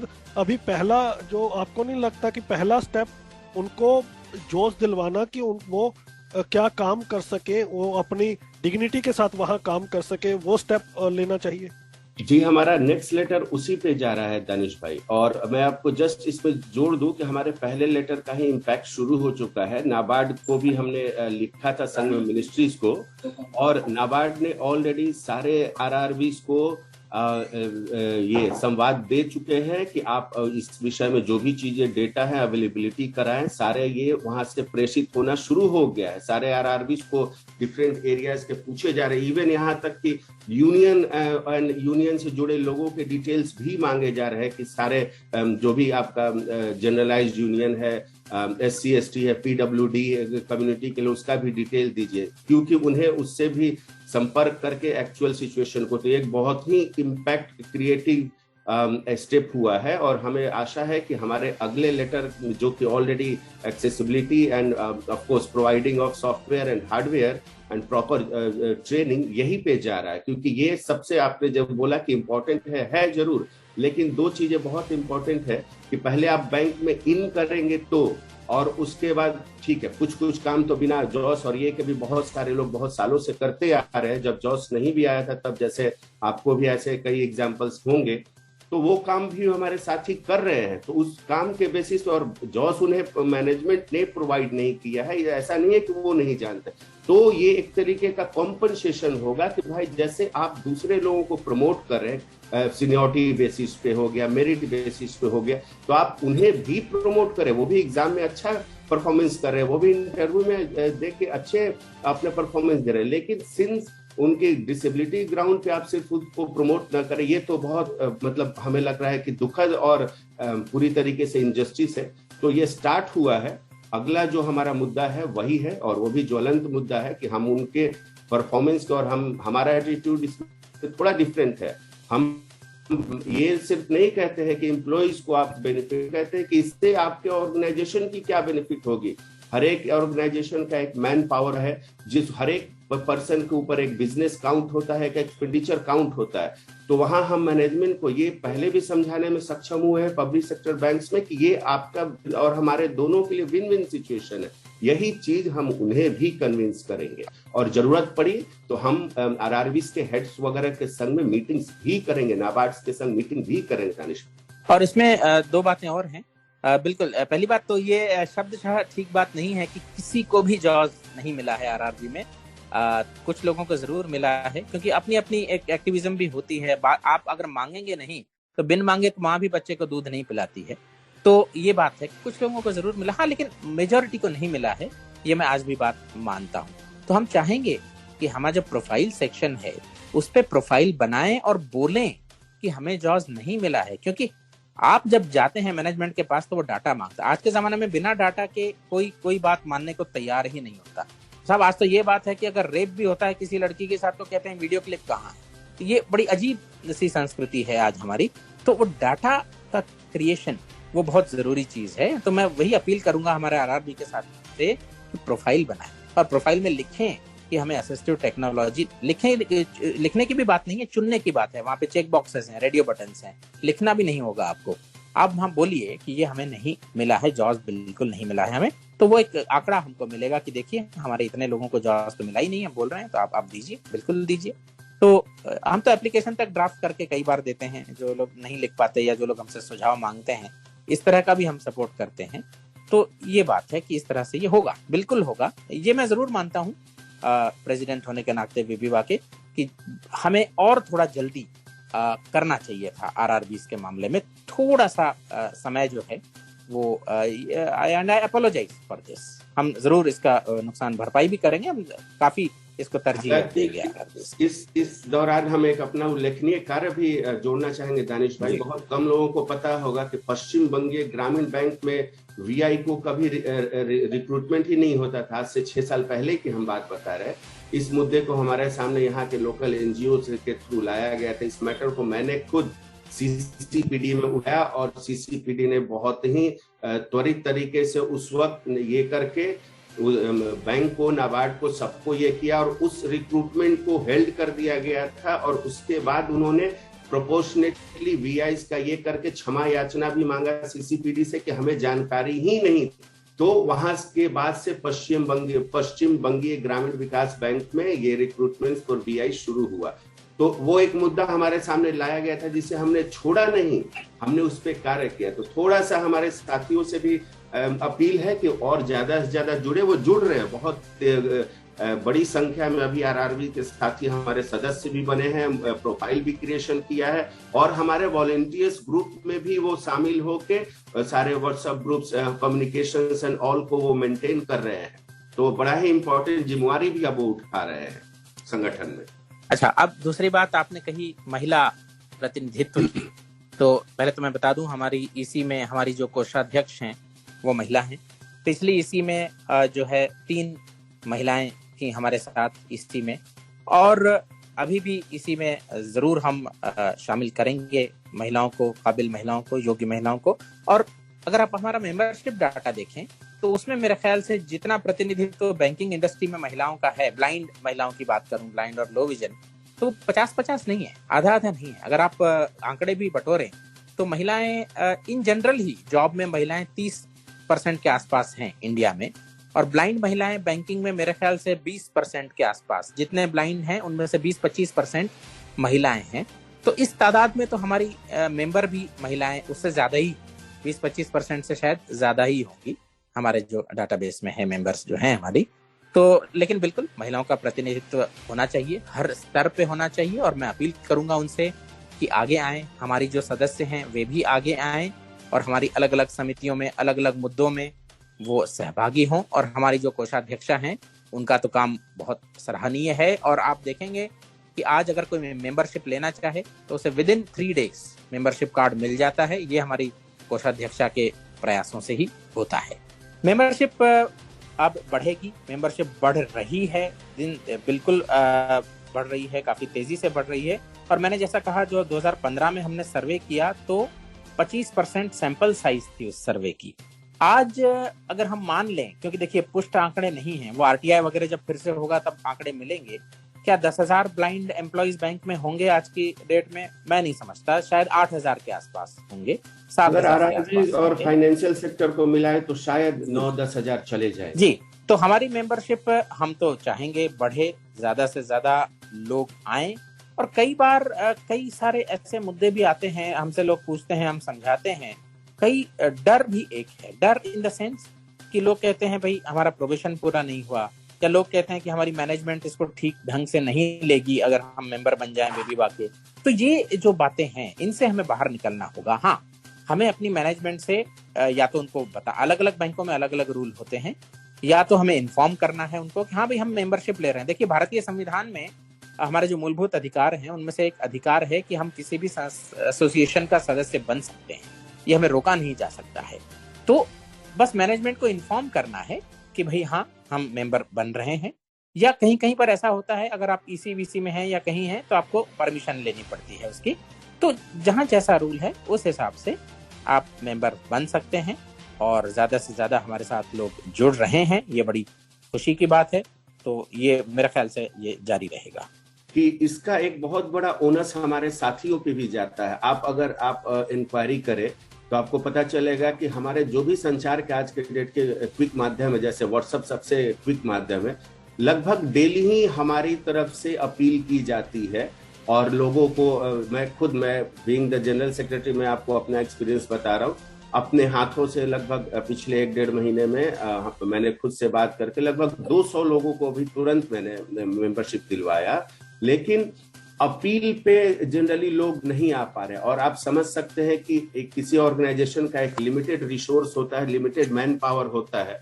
तो मैं अपील यहाँ फिर से करूंगा साथियों से कि हमारा एक मैसेज, हमारा एक अपील को हमारा एक कॉल ही समझे। आप ये ना इंतजार करें कि अच्छा इसी से विवाद से कोई कॉल करेगा हम तब मेंबरशिप लेंगे। और अगर गाइडेंस की कोई जरूरत है तो ऑफकोर्स वो तो मुझे तो लगता है मिनटों में, अब तो घंटों में भी नहीं, मिनटों में व्हाट्सएप में सारे क्लैरिफिकेशन दिए जाते हैं, कोई भी कंफ्यूजन होता है। और इसके संग में रुक जाने का एक और है छोटा सा, जो मुझे मेरे व्यक्तिगत ये मैं अनुमान साझा कर रहा हूं। कुछ एक साथी काफी डीपली इंट्रेंस्ड होते हैं, जो लोकल एनजीओज होते हैं या नेशनल, तो वो उन्हें लगता है कि अरे हम तो ऑलरेडी यहाँ से जुड़े हैं तो वहां क्यों जुड़े। तो ये भी एक कभी कभी मेरे सामने बातें आई हैं, तो ये मैंने आपसे साझा किया साथियों को, और बता रहा हूँ कि ये एक्सक्लूसिव जगह है जहां खुद से आप अपने भविष्य का निर्माण कर रहे हैं। हम नहीं कर रहे हैं, आप खुद कर रहे हैं। आप और हम एक ही हैं। कल हमारी जगह पे आप हो सकते हैं, बीच में कई साथी आए, रिटायर हुए। बाबा आमटे जो थे उन्होंने बात कही है और वो हम भी उसमें विश्वास रखते हैं कि हम किसी के लिए कार्य नहीं कर रहे हैं, बल्कि हम साथ कार्य कर रहे हैं उनके लिए। हम ये कहें कि हम ब्लाइंड और लो विजन बैंकर्स के लिए कर रहे हैं तो ये बड़ी अजीब सी एक बात हो जाएगी, पैट्रोनाइजिंग बिहेवियर हो जाए। हम खुद भी तो ब्लाइंड और लो विजन बैंकर्स ही हैं, उनमें से ही हैं, तो हम साथ मिलके कार्य कर रहे हैं, जैसा हिमांशु भाई कह भी रहे थे। तो ये बात है। और दूसरी बात जो मेंबरशिप की आपने कही, तो हमारा जो प्रोफाइल डाटाबेस है दानिश जी, प्रोफाइल डाटाबेस में आज भी 1200 के आसपास प्रोफाइल्स हैं। तो ये दर्शाता है कि आज भी हमारा सैंपल साइज 10-12% से ज्यादा ही है। 10,000 से कम ही होंगे एम्प्लॉइज, तो कम से कम 15% सैंपल साइज आज भी बना हुआ है। तो मैं ये अपील करूंगा कि आप मेंबर बने, और किसी वजह से नहीं भी बनना चाहते तो कम से कम प्रोफाइल बनाएं ताकि रियल टाइम और उसको अपडेट करें। आशुदानी साहब, ग्राउंड पे क्या बदला है?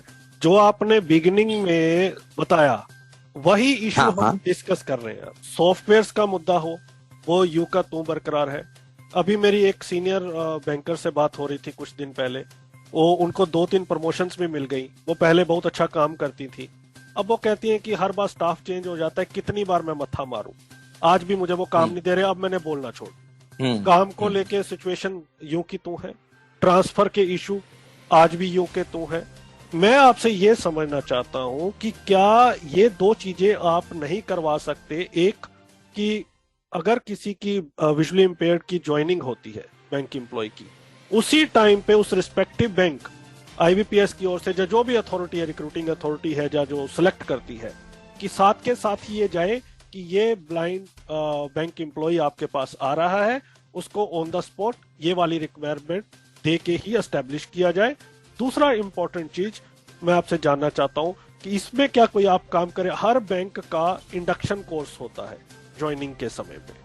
मेरे नॉन बहुत सारे फ्रेंड्स उन इंडक्शन कोर्सेज में जाते हैं, वहां एक भी सेशन डिसेबिलिटी को लेके नहीं होता है, जबकि वो बहुत इंपॉर्टेंट है। शुरुआत में ही अगर लोगों को वहां जो नए रिक्रूटर आते हैं उनको इसके बारे में एक भी लेक्चर दिया जाए तो वो सेंसिटाइज हो जाते हैं कि हाँ, चाहे आपके पास कस्टमर आए, चाहे आपका कोई एम्प्लॉय हो, तो ये उनके राइट है और ऐसे ऐसे आपने इन चीजों में कोई प्रॉब्लम क्रिएट नहीं करनी है। तो इन दो चीजों पर आपकी मैं तवज्जो चाहूँ। बिल्कुल, पहले मैं दूसरी बात पर आऊंगा जो कि बहुत ही महत्वपूर्ण बात आपने कही है। चाहे वो बैंक हो, चाहे वो आपका Lal Bahadur Shastri college for civil services हो मसूरी में, चाहे वो कहीं भी हो, आज की तारीख में कहीं भी किसी भी इंडक्शन कोर्स में डिसेबिलिटी पर कोई लेक्चर होता ही नहीं है। ये वस्तु स्थिति है, जबकि ये होना चाहिए। कानून भी कहता है कि अवेयरनेस जो है वो होना चाहिए।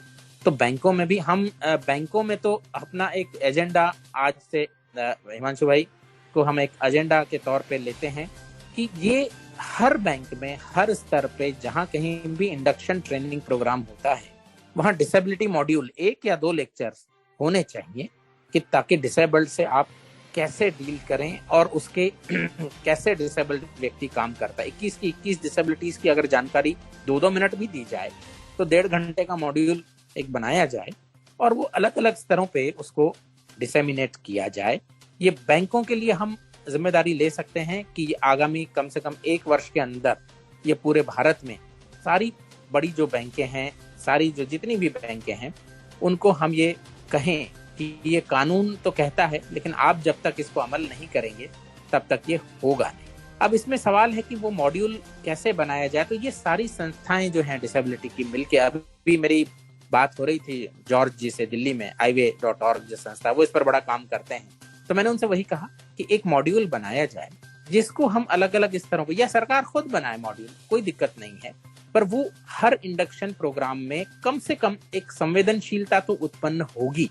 जो भी ज्वाइन कर रहा है, किसी भी कैडर में ज्वाइन कर रहा है, ये बिल्कुल एक आपकी सही बात है जिसमें विविवा भी काम करेगी। ये मैं आपको वचन देता हूँ विविवा की ओर से। अब जो पहली बात आपने कही, पहली बात आईबीपीएस की तो बात छोड़िए, क्योंकि आईबीपीएस केवल रिक्रूटमेंट करता है और वो एक गवर्नमेंट बॉडी भी अपने आप को नहीं मानता है। आप आरटीआई फाइल कीजिए, वो आईबीपीएस कहेंगे कि नहीं, हम आरटीआई में नहीं आते क्योंकि हम गवर्नमेंट का कोई काम नहीं कर रहे हैं, हम अलग हैं। तो आईबीपीएस को तो खैर मैं जाने दीजिए। लेकिन हाँ, ये बात है कि हर बैंक ये सुनिश्चित कर सकती है, कुछ कुछ बैंकें करती भी हैं, कहीं कहीं करती हैं, कुछ कुछ बैंकें, हर जगह नहीं करती। जैसे ही एक दृष्टिहीन व्यक्ति रिक्रूट होता है, ज्वाइन करता है, तो उसको असिस्टिव टेक्नोलॉजी जल्द से जल्द दी जाए, उसी दिन दी जाए, कम से कम उसी हफ्ते दी जाए। ऐसा ना हो कि महीनों और बरसों लगें इस चीज में। और ये असिस्टिव टेक्नोलॉजी की बात है। बाकी जो जागरूकता की बात है कि वो क्या कर सकता है, क्या नहीं कर सकता है, कैसे कर सकते हैं, इसमें तो जागरूकता की बात है। उस व्यक्ति को भी अपने प्रति पॉजिटिव होके बताना चाहिए। जैसा मैंने कहा, वो वीडियो के लिंक शेयर कर सकते हैं उनसे कि भाई देखिए हम क्या कर सकते हैं, क्या कर रहे हैं। और बाकी ये लोग लिस्ट तो हमने इसमें जोड़ना भी चाहूंगा, मैनेजमेंट के संग भी हम टाइम टू टाइम शेयर करते रहे। और ये जो पर्टिकुलर इशू है दानिश भाई, इसमें हमने मैनेजमेंट को लिखा भी है कि at the time of joining itself उनको जो भी प्री रिक्विजिट सॉफ्टवेयर सिस्टम है वो आप प्रोवाइड करिए। हमने बारंबार लिखा है। और मैं एक चीज इसमें और जोड़ना चाहूंगा दानिश भाई, आपके स्टेटमेंट को कोट करके कि आज भी स्थिति ज्यों की त्यों है नहीं। मैं ये बिल्कुल सही बात है, ज्यों की त्यों नहीं है। जो इसकी इंटेंसिटी थी ना समस्याओं की, उसमें काफी कमी आई है। आप most of the prime centres पे चले जाए, 10 में से आपको 8 से 9 लोग कहेंगे कि हाँ मुझे मिला है। जहां एम्प्लॉइज भी अवेयर हैं, वो अपने मैनेजमेंट को तुरंत बीएम को अप्रोच करते हैं, जोनल ऑफिस जाती हैं। लेकिन ये आपने बहुत सही कहा कि ये ऐसा सिस्टम ऑटो, जिसको फ्लो बोलते हैं ना, since they are joining database से ऑटोमेटिकली फेच हो जाए कि भाई इतने हमारे वीआईज हैं। हालांकि वहां पे एक टेक्निकल डिफिकल्टी है। जब मेरे बैंक के बैंक मैनेजमेंट से बात हो रही थी तो उन्होंने कहा कि बहुत सारे लोग तो लो विजन रिक्वायर्ड ही नहीं, तो रिक्वायरमेंट ही नहीं होता, उनको नहीं लेते, वो तो मैग्नीफायर। तो हमने बोला ठीक है, आप 70% अपने पास में उसका स्टॉक रखिए, 50% एटलीस्ट स्टॉक रखिए कि जितने को रिक्वायरमेंट है देन एंड देयर आप सप्लाई करें। ये क्या है कि आप थ्रू प्रॉपर चैनल ब्रांच से रिक्वेस्ट करिए, जोनल ऑफिस भेजिए। इसमें एक और चीज कर सकते हैं ना, जब आप डीबी आपका होता है तो आप एक फॉर्म इशू कीजिए कि आपको क्या क्या रिक्वायरमेंट है। जिसको चाहिए वो भर देगा, जिसको नहीं चाहिए वो नहीं भरेगा। बिल्कुल बिल्कुल। अब दुर्भाग्य तो ये है दानिश भाई कि बहुत सारे बैंकों का एचआर सिस्टम भी इतना पुअर है जिसको रातों रात बदला नहीं जा सकता है कि महीनों बाद तो डिसेबिलिटी कन्वेंस अलाउंस उनके ये में ऐड होता है। अभी रिसेंटली मैं अपने बैंक का ही एग्जांपल ले रहा हूँ, और भी बैंकों का हुआ है। कुछ एक तो उनको क्लेम करने के लिए बोला जाता है, जो कि ये सैलरी स्लिप का कंपोनेंट है। तो मैनेजमेंट भी बहुत सारी जगहों पे ज्यादतियां कर देता है, या आप कहिए कि सिंपली इंटेंशनली या अनइंटेंशनली इग्नोर कर दिया जाता है। सालों साल तक स्पेशल कन्वेंस अलाउंस नहीं मिलता। कल मेरे एक साथी जो हमारे मेंबर बने, उन्होंने बताया, फोन किया, हमने बोली आपकी समस्याएं बताए, तो उन्होंने यूनिक समस्या बताई। बोले कि सर जॉस वगैरह का तो वो एक छोटे बैंक से बिलोंग करते हैं, वहां पे ये समस्या है, वहां के मैनेजमेंट को हम लोग लिख भी रहे हैं और उनके सारे इश्यूज भी हम लोग कलेक्ट कर रहे हैं, बहुत कॉम्प्रिहेंसिव। उसमें यह था कि जिसके पास कार नहीं होता है उनको पेट्रोल अलाउंस की जगह एक लमसम मंथली अमाउंट दे दिया जाए। उन्हें 3 सालों से वो दिया ही नहीं जा रहा है और उन्हें खुद भी ये जानकारी नहीं थी। तो उनके अभी 3-4 महीने पहले उन्हें जब जानकारी हुई तो उन्होंने नए बीएम से बोला कि हमें विथ अरियर चाहिए। तो नए बीएम ने कोई ओनर्स नहीं लिया, बोले मैं पास्ट का तो नहीं जानता हूँ, अभी का मैंने हम जोनल ऑफिस को लिख दिए हैं, वहां से जैसी आ रहा है हम आपको। नहीं, तो ये तो कोई बात, ऐसे भी केसेस हुए हैं कि जहां कार होने के बाद भी पेट्रोल अलाउंस इसलिए नहीं दिया जाता है ब्लाइंड एम्प्लॉय को कि आप कार चलाएंगे तो नहीं, चलाएंगे, आपका ड्राइविंग लाइसेंस कहाँ है, नहीं है जी, आपका ड्राइविंग लाइसेंस नहीं है। तो इस तरह के भी केसेस होते हैं। तो मैं ये कहूंगा दानिश जी कि ये ब्लैक एंड व्हाइट सिचुएशन नहीं है कि पहले जैसी थी वैसे ही अब है, या फिर ऐसी भी बात नहीं है कि सब कुछ ठीक हो चुका है। बिल्कुल, ये एक कंटिन्यूअम है, वो धीरे धीरे हम ड्रास्टिक इंप्रूवमेंट आए जरूर है। जी बिल्कुल। देखिए, इस शो का मकसद, मैं लिसनर्स के क्वेश्चन उठा रहा हूँ और आपका जो आप, इसीलिए आप लोगों से हम बात कर रहे हैं ताकि मुद्दों पे क्लैरिटी आए। कहीं ऐसा ना हो कि सिर्फ हम गुणगान करते रहें और इशू बेस्ड बात ही ना करें। तो मैंने ये पहले भी कहा कि हमारा मकसद ये है कि आपके मुद्दों को उठाया जाए, और किसी भी ऑर्गेनाइजेशन का होना ये बहुत जरूरी है। मैं ये क्वेश्चन पूछा, इसका ये मतलब नहीं है कि बीबीबा काम नहीं कर रही है तो एक रेवोल्यूशन नहीं, ऐसी कोई बात नहीं। मैं लिसनर्स के लिए बोल रहा हूँ, हमें अपॉर्चुनिटी दे रहे हैं कि हम रियल, नहीं, मैं लिसनर्स के लिए बोल रहा हूँ। आप हमें अपॉर्चुनिटी दे रहे हैं कि हम लोगों को अवेयर भी यहाँ के माध्यम से कर रहे हैं और उन्हें एक्चुअल सिचुएशन जो ऑर्गेनाइजेशन ने एनालाइज किया है वो हम अपने आम श्रोताओं तक पहुंचा पा रहे हैं कि हमारे हिसाब से अभी क्या डेवलपमेंट हुआ है। क्योंकि जिसको नहीं मिला है वो तो यही सोचेगा कि अरे सबों को नहीं मिला है, और जिसको मिल गया है शायद वो यही सोचेगा कि सबों को मिल गया है। तो इसके बीच का जो गैप है ना, वो हम चाह रहे हैं कि हमारे सारे साथियों तक पहुंचे। अच्छा, एक सवाल मेरे पास आया है, ये बैंक से संबंधित नहीं है लोग जिन्होंने ये सवाल भेजा है जी, लेकिन ये इनका एक बड़ा स्टैंड, और मैंने इनको कई डिस्कशंस में ये सवाल उठाते सुना है, तो मैंने सोचा कि आज मौका है आपसे पूछा जाए। इनका सवाल ये है कि जो ब्लाइंड बैंक एम्प्लॉइज है ये जोस को लेके बहुत शोर मचाते हैं, और क्योंकि अब एनबीडीए आ गया है और एक वो फ्री सॉफ्टवेयर है और पूरी तरह से जोस के इक्विवेलेंट है, तो क्यों जोस के नाम पे बैंक का ये बढ़ा रहे हैं, तो एनबीडीए को क्यों पिच नहीं कर रहे हैं? पहली बात तो मैं ये कहूंगा कि कई लोग एनवीडीए भी यूज कर रहे हैं, ऐसी बात नहीं है कि नहीं कर रहे हैं, कई लोग कर भी रहे हैं एनवीडीए। और मैंने सुना वो सिक्योरिटी रीजन से अलाउ ही नहीं है करना। जी जी, नहीं, दूसरी बात ये भी है कि कई बैंक जो हैं ये ओपन सोर्स सॉफ्टवेयर जो है उसको इंस्टॉल करने नहीं भी देंगे, और होता भी है ऐसा, कई बैंक नहीं भी दे। ओपन सोर्स सॉफ्टवेयर में जो वल्नरेबिलिटीज हैं वो रिस्क नहीं लेना चाहते हैं कि ओपन सोर्स सॉफ्टवेयर इंस्टॉल किया जाए। तीसरी बात, ये कहना कि एनवीडीए और जॉज में कोई फर्क ही नहीं है, ये भी मेरे ख्याल से ठीक बात नहीं होगी, क्योंकि कुछ बातें होती हैं जो जॉज से आप भली भांति कर सकते हैं, कुछ बातें एनवीडीए से ठीक कर सकते हैं, लेकिन बाय एंड लार्ज जॉज चूंकि एक प्रोप्राइटरी सॉफ्टवेयर है तो उसका डेवलपमेंट काफी प्रोफेशनली होता है, और कई लोग जॉज से ही कंफर्टेबल फील करते हैं। जैसे मैं खुद अपनी बात करूं तो मैं एनवीडीए से आज भी कंफर्टेबल फील नहीं, क्योंकि मैंने यूज नहीं किया है, मैंने जॉज यूज किया, और काफी बार एनवीडीए में भी अगर आपको अपने पसंद की वॉइस चाहिए, जैसे एलोक्वेंस चाहिए, तो आपको खरीदनी होगी, वो फ्रीली नहीं मिलेगी। तो जब खरीदनी है कोई चीज तो फिर जहां कंफर्टेबल इंसान फील करे और जो बैंक परमिशन दे जिस बात की, जो ओपन सोर्स नहीं है, वही इंसान खरीदना होगा। फिर भी इट्स इंडिविजुअल चॉइस और बैंक पर भी असर करता है ये। बिल्कुल। तो क्या एक्सपेक्ट करें लोग अब आपसे, बीबीवा से, bank employees, visually impaired bank employees, क्या एक्सपेक्ट करें?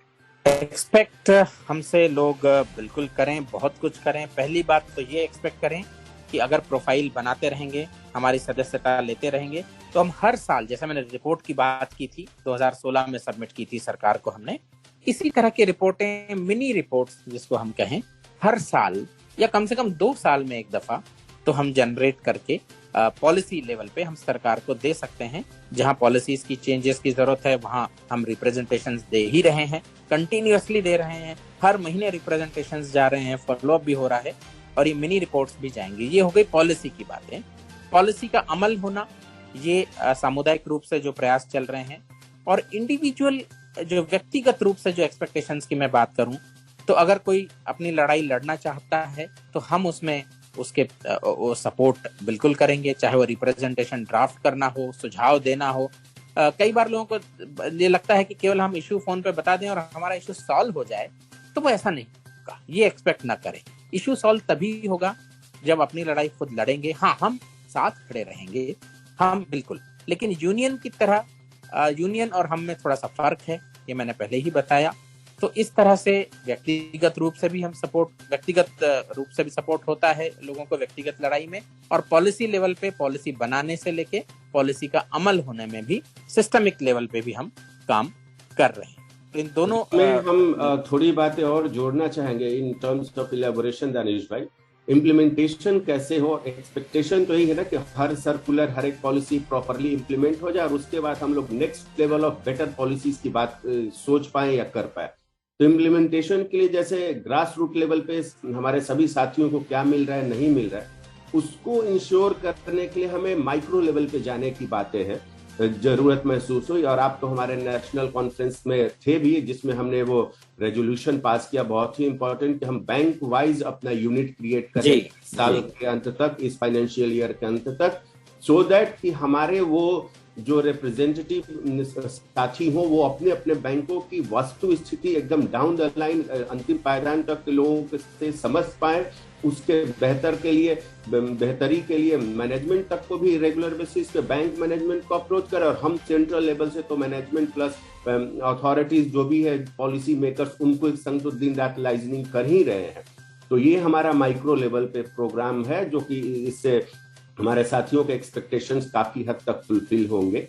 और लोगों को जुड़ना पड़ेगा दानिश भाई, लोग जुड़ेंगे तभी समस्या, जैसे मैंने बोला कल हमारे एक साथी जुड़े, उन्होंने ये समस्या बताई, और भी साथी है, जैसे कल एक जन ने फोन किया जिस हमारे साथी ने, उनका था थोड़ा अप्रेजल इश्यू से रिलेटेड, तो वहां पे संगठन ये मानता है कि अगर हम अधिकारों की बात करते हैं तो हमें उस बैंक को भी अपना समर्पण, अपना प्रयास देना पड़ेगा। ये दो द्विपक्षीय ये है कि एम्प्लॉयर अगर आपको सहूलियतें दे रहा है तो हमें भी अपने एम्प्लॉयर के प्रति डेडिकेशन से हर एक चीज में हमें एग्जेम्पशन ही नहीं मांगना चाहिए कि हमें ये पीए से भी एग्जेम्प्ट कर दीजिए, हमें उन चीजों से भी, हाँ जो वास्तविक स्थितियां हैं, जो हमारे लिए दुभर चीजें हैं, ट्रांसफर, पोस्टिंग, ये सब से हमें एग्जेम्प्ट हमेशा किया जाना चाहिए।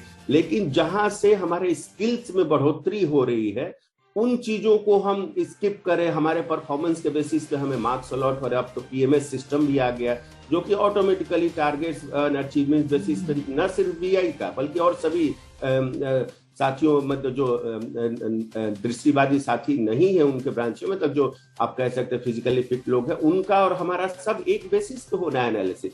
तो अनड्यू हम एग्जेम्पशन ना मांगे। जैसे अभी कुछ दिन पहले एक जगह से एक डिमांड आ गई थी, आईआईबीएफ को चली गई थी कि आप 50% छूट दे दीजिए हमारे फी में। अरे भाई, जब हम सेम सैलरी अर्न करते हैं, जब हम आईआईबीएफ हमसे कोई एडिशनल फी नहीं ले रहा है, तो हम उनसे एग्जेम्पशन क्यों मांगे? हमारी तनख्वाह तो 400 रुपए ज्यादा ही है हमारे साथी एम्प्लॉय से, तो हम क्यों एग्जेम्पशन यहाँ मांगे? हमें 4 के जगह 6 अटेम्प्ट दे दीजिए। क्या मेरा मानना है कि क्या हमारी क्षमताएं कमजोर हो गई हैं? हम ब्लाइंड लोग, ठीक है हमारी आंखें नहीं है, लेकिन हमारे दिमाग, हमारी क्षमता, हमारे डेडिकेशन और इंटेलिजेंस के दम पे हम अपने बैंकों में नौकरी पाए हैं और कार्य भी कर रहे हैं। तो हम क्यों अपने आप को छोटा बनाए, वहां पे दिखाएं कि हमारे में अंदर क्षमता नहीं है? तो साथियों से ये निवेदन है कि एक्सपेक्टेशन वो रखे जो आपके मान सम्मान, इक्वलिटी और डिग्निटी को कायम रखे, कम्युनिटी के परचम को हमेशा इज्जत से लहराया जा सके, इंडस्ट्री में भी और समाज के सामने भी इन ब्रॉड टर्म्स। तो ये मेरा रिक्वेस्ट है हमारे साथियों से भी। बिल्कुल, कल एक मेरे पास भी केस आया था कि बैंक में 1 घंटा या आधे घंटे की एग्जाम्पशन देनी चाहिए ब्लाइंड को आने के लिए। तो मैंने बोला भाई ऐसा सर्कुलर मेरे पास तो कोई नहीं है, ना मैंने अभी तक सुना है कभी। तो ये बड़ी इंपॉर्टेंट बात आपने की कि हमें भी जिम्मेवारी लेनी होगी। जी दानिश भाई, थैंक यू सो मच। एक चीज आपने बड़ी इंपॉर्टेंट बताई थी असुदानी साहब कि ड्राफ्ट करते हैं आप, कुछ कॉमन ड्राफ्ट जैसे स्क्रीन रीडर किसी को चाहिए, तो इस तरह के क्या जो ड्राफ्ट, सैंपल ड्राफ्ट है वो आपकी वेबसाइट पे अवेलेबल है? नहीं, सैंपल ड्राफ्ट इस तरह के अवेलेबल नहीं है, क्योंकि हम ये देखते हैं कि हर एक व्यक्ति की सिचुएशन अलग है। जी डिफरेंट होती है। लेकिन फिर भी मैं आपसे रिक्वेस्ट करूंगा कि एक आइडिया के लिए इस तरह के कॉमन सैंपल्स अगर आप वहां पे डालें तो एक काफी हेल्प मिलेगी। बेशक सिचुएशन थोड़ी डिफरेंट हो सकती है, लेकिन आप लोग उसे सॉर्ट आउट कर सकते हो कि उसे एक कॉमन कैसे बनाए, जो बेसिक चीजें डाल के, ताकि सबको मालूम रहे कि कैसे उनको एप्लीकेशन ड्राफ्ट करनी है। ठीक है, इस पर विचार हो जाएगा। उसके संग हम अपना जॉब प्रोफाइल का जो लिस्ट है उसका भी लिंक वगैरह उस सब, बिल्कुल, जैसे डिसेबिलिटी अलाउंस है, जो कुछ भी कॉमन चीजें 4-5 है, तो आपने कैसे डिमांड करनी है, किस चैनल के साथ जानी है, तो ये एक टेम्पलेट बहुत अच्छा, ये आपका बहुत अच्छा सुझाव है। और इसीलिए हम रेडियो उड़ान को इतना सराहते हैं, क्योंकि आपके पास जो आपके लिसनर्स जो कमेंट्स देते हैं, क्वालिटी को बहुत इनरिच करता है क्वेश्चंस की। तो ये बहुत आई थिंक कि आगे साथियों के काम आएगा। ये हम बहुत जल्द कर देंगे। तो ये भी मुझे उम्मीद है कि पिछले शो के बाद कुछ मेंबरशिप आपकी बड़ी होगी, काफी लोगों के जी बिल्कुल। जी दानिश भाई, मैं आपको बताना चाहूंगा कि लोगों ने बकायदा रेडियो उड़ान का रेफरेंस दे के मेंबरशिप लिया कि हमने रेडियो उड़ान पे सुना है सर, हमने ये प्रोसेस फॉलो किया, बड़ा ही अच्छा हमें लगा डिटेल्स भरते वक्त कि चलो ये सारी समस्याएं तो हमेशा हम गुजर रहे हैं और वही चीज आप हमसे पूछ रहे हैं। और कल दिन ये हमारा डेटा जब ओवरऑल ये होकर जाएगा, फोन करके लोगों ने बहुत सराहा भी, और आप इसके लिए मैं आपको, आप रेडियो उड़ान की पूरी टीम को बहुत धन्यवाद दूंगा। कि आपकी रीच जो है वो काफी लोगों बहुत गहराई तक है, जिससे सभी श्रोता बेनिफिटेड होते हैं। जी, थैंक यू सो मच आप दोनों का। अगली बार से जैसा हमने कहा कि कुछ इशू बेस्ड बात करेंगे, और उसमें भी अगर ऐसा हो कि एक शो ब्लाइंड कस्टमर के प्रोस्पेक्टिव से हो और एक एम्प्लॉइज के प्रोस्पेक्टिव से हो, तो हम सभी को साथ साथ कवर करते जाएंगे। लेकिन बहरहाल हम आप, और इसके अलावा धनेश जी, एक और चीज भी होगी इस शो में, बैंकिंग कॉन्सेप्ट्स, जो बेसिक बैंकिंग नॉलेज है, इस पर भी बातचीत होती रहेगी। बिल्कुल मिलेंगे अगले महीने banking on the blind series में किसी और टॉपिक के साथ। आपने सुना, आपको कैसा लग रहा है शो, जरूर फीडबैक दें। आप दोनों का जुड़ने के लिए, अपना कीमती समय देने के लिए धन्यवाद। धन्यवाद दानिश। धन्यवाद। हे गाइस, आप अपनी फील्ड में मास्टर हैं, सुपर्ब हैं, टैलेंटेड हैं, लेकिन ये क्या टेक्नोलॉजी के मामले में अब थोड़ा सा पीछे हैं? फिकर नॉट यार, आरजे मीनल है ना। आरजे मीनल के साथ हर हफ्ते टेक सिटी सुनिए और टेक्नोलॉजी की हर बात को जानिए। सुनिए टेक सिटी हर गुरुवार रात 9 बजे से 10 बजे तक, जिसका पुनः प्रसारण होगा हर शुक्रवार शाम 4 बजे से 5 बजे तक, सिर्फ और सिर्फ रेडियो उड़ान पर। तो ना रहेगा आप कोई भी टेक्नोलॉजी से दूर। हर हफ्ते टेक सिटी सुनिए हुजूर, सिर्फ और सिर्फ आरजे मीनल के साथ।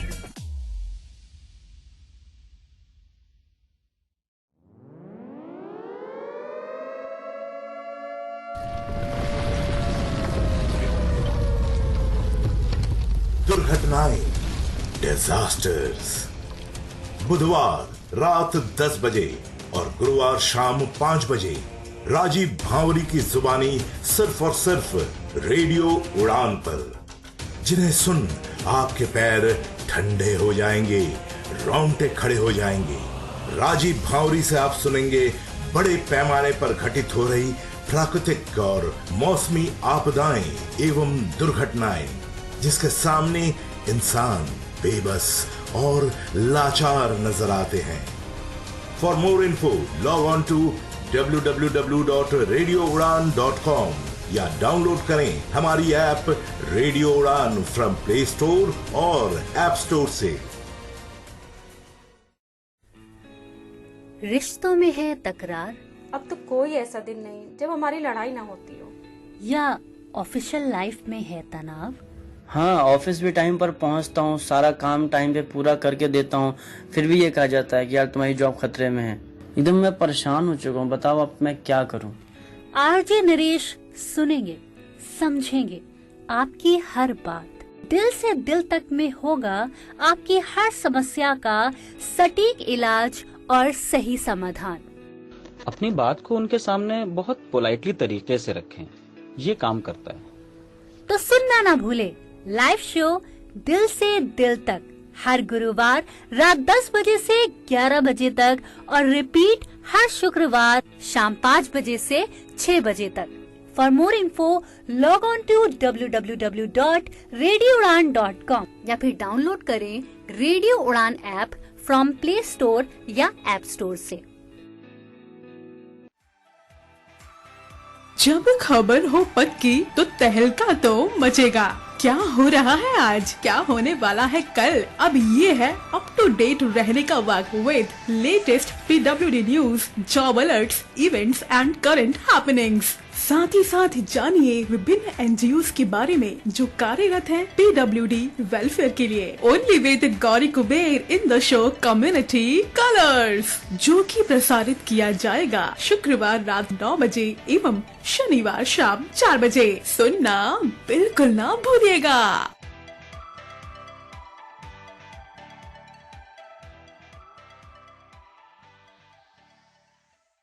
कभी अतीत का किस्सा सुनाती, कभी उलझे सवालों का जवाब ढूंढ लाती, कभी बनती खाली समय का सहारा, सुखों से भरा है इसमें जीवन सारा। इसकी कहानी कविताओं में मिलता ज्ञान का भवसागर, ये किताबों की दुनिया है जो भर दे गागर में सागर। कभी मोहब्बत के किस्से, कभी परियों की कहानी। सुनना ना भूलिए show book world RJ Rajeshwari की जुबानी। सुनना ना भूलिए शो बुक वर्ल्ड हर बुधवार शाम 8 बजे से 9 बजे तक और रिपीट ब्रॉडकास्ट हर बृहस्पतिवार शाम 3 बजे से 4 बजे तक। For more info, log on to www.radioudan.com.